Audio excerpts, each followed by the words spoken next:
మాస్కా Das Vishwaksen latest movie Laila ఈ చిత్రంలో ఆ లేడీ గెటప్ లో అయితే నటిస్తుండగా వాలంటైన్స్ డే సందర్భంగా ఫిబ్రవరి 14న ప్రేక్షకుల ముందుకు రాబోతోంది.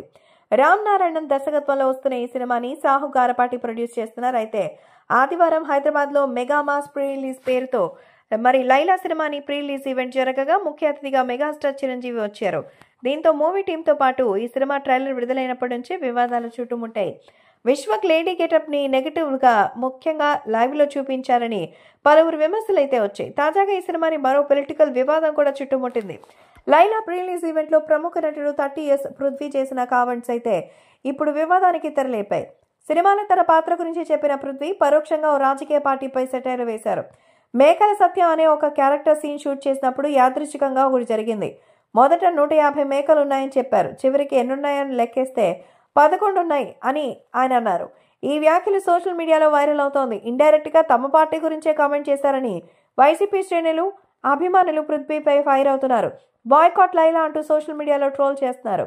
పృథ్వీ వ్యాఖ్యలపై చిత్ర బృందం ప్రెస్ మీట్ పెట్టి క్షమాపణ చెప్పాలని డిమాండ్ చేస్తోంది. ట్విట్టర్ వేదికగా అయితే వివిధ వీడియోలతో ట్రెండ్ చేస్తోంది. మరోవైపు హీరో విశ్వక్సేన్ సోమవారం మధ్యాహ్నం ప్రెస్ మీట్ పెట్టనున్నారు. ఈ వివాదంపై ఆయన స్పందించే అవకాశం ఉంది.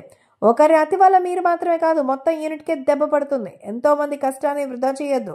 మర్యాదగా వాటితో క్షమాపణ చెప్పించి, లేకపోతే ఎవరు తట్టుకోలేని నష్టాన్ని చూస్తామంటూ చెప్తున్నారు. కాగా నటుడు 30 years ఇండస్ట్రీ పృథ్వీ ఏపీలో వైసీపీ అధికారంలో ఉన్నప్పుడు కీలక పదవీ బాధ్యతలు చేపట్టారు. తర్వాత జరిగిన పరిణామాలతో వైసీపీ నుండి బయటకు వచ్చి జనసేనకి మద్దతు ఇచ్చారు. అప్పటి నుంచి పలు సినిమా ఈవెంట్స్ లో వైసీపీపై ఇండైరెక్ట్ గా సెటైర్లు వేస్తూనే ఉన్నారు.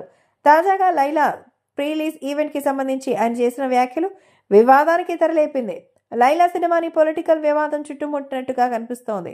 దీనిపై నటుడు విశ్వక్సేన్ ఎలాంటి వివరణ ఇస్తారనేది, దీనికి ఎండ్ కార్డ్ వేస్తారా లేదా అనేది చూడాలి.